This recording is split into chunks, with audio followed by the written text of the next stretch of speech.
Meaning of DHS. DHS. DHS.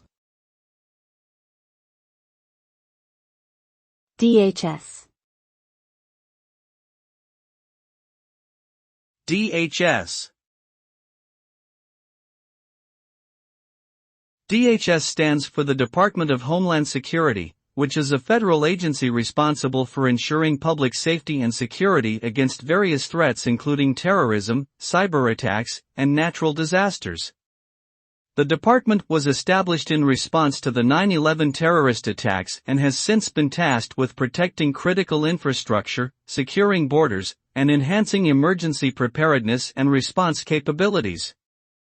The DHS employs a wide range of personnel including law enforcement officers, border patrol agents, cybersecurity experts, and disaster response teams to execute its mission effectively.